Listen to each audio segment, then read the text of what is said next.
ہمارے ایک دوست نے یوٹیوب پر مجھ سے فرمائش کی ہے کہ نظم اور غزل کا فرق سمجھایا جائے. تو حضور، نظم میں اردو کی ساری پوئٹری بھی سما سکتی ہے، کیونکہ پروز اور پوئٹری کو الگ کرنے والے دو ہی الفاظ ہیں: پروز نثر، پوئٹری نظم. اب اردو پوئٹری میں نظم کی ایک نہیں، کئی الگ الگ قسمیں ہیں. مثلا نظم جو کسی ایک موضوع پر، کسی ایک سبجیکٹ پر کہی جاتی ہے، اور اس موضوع کا تسلسل نظم میں برقرار ہونا ضروری ہوتا ہے. مثلا میں مثالیں مرزا غالب کی ہی لے رہا ہوں. پہلے نظم میں آپ کو مرزا غالب کی ایک نظم سنا رہا ہوں جس کا عنوان ہے آمد بہار. پھر اس انداز سے بہار آئی، ہو گئے مہر و مات تماشائی، دیکھ ہے ساکنان خطۂ خاک، اس کو کہتے ہیں عالم آرائی. کہ زمیں ہو گئی ہے سرتسر، رکش سطح چرخ مینائی، سبزے کو جب کہیں جگہ نہ ملی، بن گیا روئے آپ پر کائی. سبزہ و گل کے دیکھنے کے لیے چشم نرگس کو دی ہے بینائی، ہے ہوا میں شراب کی تاثیر، بادہ نوشی ہے باد پیمائی. کیوں نہ دنیا کو ہو خوشی غالب، شاہ دیندار نے شفا پائی. اکثر لوگ شفا پروناؤنس کرتے ہیں، پر جہاں تک میں نے پچھلے 60-62 سالوں کی اردو پڑھائی میں سیکھا ہے، لفظ شفا ہے. اس کے نیچے زیر کب آیا، کیسے آیا، مجھے نہیں معلوم، اور میں اس بحث میں پڑھنا بھی نہیں چاہتا. جو شفا کہنا چاہتے ہیں وہ شفا کہہ کر خوش رہیں. میں شفا کہتا ہوں، میں شفا کہہ کر خوش رہتا ہوں. تو نظم میں سارے اشعار کا ایک ہی موضوع پر ہونا ضروری ہے، جبکہ غزل میں کوئی موضوع نہیں ہوتا. ہر شعر اپنے آپ میں مکمل ہوتا ہے. غالب کی ہی یہ غزل سنا رہا ہوں آپ کو کہ ہزاروں خواہشیں ایسی کہ ہر خواہش پہ دم نکلے. بہت نکلے میرے ارماں، لیکن پھر بھی کم نکلے.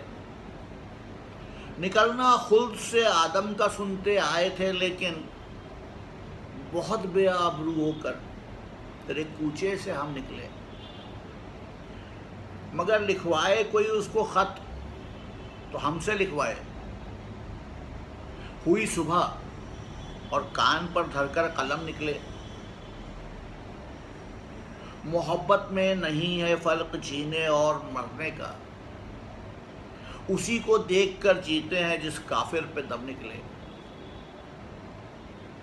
کہاں میں خانے کا دروازہ غالب اور کہاں وائز، کہاں میں خانے کا دروازہ غالب اور کہاں وائز. پر اتنا جانتے ہیں کل وہ جاتا تھا کہ ہم نکلے. ہر شعر مفہوم میں مکمل ہے اپنے آپ میں. ہزاروں خواہشیں ایسی کہ ہر خواہش پہ دم نکلے. بہت نکلے میرے ارماں، لیکن پھر بھی کم نکلے. یہ شعر اپنے آپ میں مکمل مفہوم رکھتا ہے. نکلنا خلد سے آدم کا سنتے آئے تھے، لیکن بہت بے آبرو ہو کر تیرے کوچے سے ہم نکلے. یہ شعر بذات خود اپنے آپ ایک پورا مطلب بیان کرتا ہے. مگر لکھوائے کوئی اس کو خط تو ہم سے لکھوائے، ہوئی صبح اور کان پر دھر کر قلم نکلے۔ اس شعر کا کوئی تعلق نہیں ہے پہلے 2 اشعار سے۔ محبت میں نہیں ہے فرق جینے اور مرنے کا، اسی کو دیکھ کر جیتے ہیں جس کافر پہ دم نکلے۔ تو ہر شعر اپنے آپ میں ایک مکمل فلسفہ ہے۔ مجھے نہیں معلوم کہاں سے اس کی شروعات ہوئی، کئی جگہ پڑھا ہے، لوگوں سے سنا ہے کہ غزل کا مطلب ہے عورتوں سے بات کرنا یا عورت سے بات کرنا یا عورت سے مخاطب ہونا۔ اگر آپ غزل کی تاریخ پر نظر دوڑائیں تو پہلی بار محبوب کو میری کہہ کر بجاز لکھنوی نے مخاطب کیا تھا۔ اس سے پہلے آپ کو کہیں بھی زنانہ تخاطب دیکھنے پڑھنے کو نہیں ملیں گے۔ اب اسی شعر غزل میں بھلا کون سا شعر ہے جو صرف عورتوں سے بات کر رہا ہے؟ نہ تو وہ ہزاروں خواہشیں ایسی کہ ہر خواہش پہ دم نکلے ہو سکتا ہے، نہ ہی بہت بے آبرو ہو کر تیرے کوچے سے ہم نکلے ہو سکتا ہے۔ تو یہ ایک عجیب سا پرسیپشن بن گیا ہے، اس لیے جب بھی کہیں کوئی غزل چھاپتا ہے ایک نازک سی دوشیزہ کی یا تو تصویر چپکا دیتے ہیں یا پھر ایلسٹریشن لگا دیتے ہیں، ایک شمع لگا کر پروانہ گھومتے ہوئے دکھا دیتے ہیں، کہیں مینا و ساغر لگا دیے جاتے ہیں، جیسے کہ اردو شاعری عورت سے شروع ہو کر شمع کے ارد گرد گھومتی گھومتی صرف ساغر و مینا پہ ختم ہو جاتی ہے، حالانکہ ایسا ہے نہیں۔ غالب کا ایک اور شعر ہے، سب کہاں کچھ لال و گل میں نمایاں ہو گئیں، خاک میں کیا صورتیں ہوں گی کہ پنہاں ہو گئیں۔ اس شعر میں کوئی مجھے شراب ڈھونڈ دے، صرف عورت ڈھونڈ دے، صرف شمع ڈھونڈ دے، غالب کو میں سمجھاتا اس لیے نہیں ہوں کہ غالب ایک بہت ہی مشکل کمپلیکیٹڈ شاعر ہے، اس کے ہر شعر کے مطلب پرت در پرت نکلتے جاتے ہیں پیاز کے چھلکوں کی طرح۔ اس پہ کیا سوچ کر کہا تھا میں نہیں جانتا، بٹ آپ کو اس کو جتنا پڑھیں گے آپ کو اتنے الگ الگ قسم کے مفہوم اس میں نظر آئیں گے۔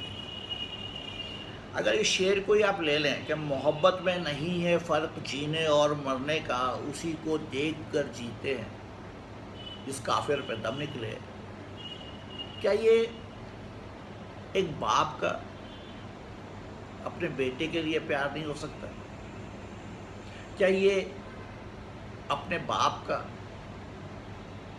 یا اپنے باپ کی اپنی بیٹی کے لیے ایک پاکیزہ محبت نہیں ہو سکتی؟ کیا یہ ایک بیٹے کا اپنی ماں کے لیے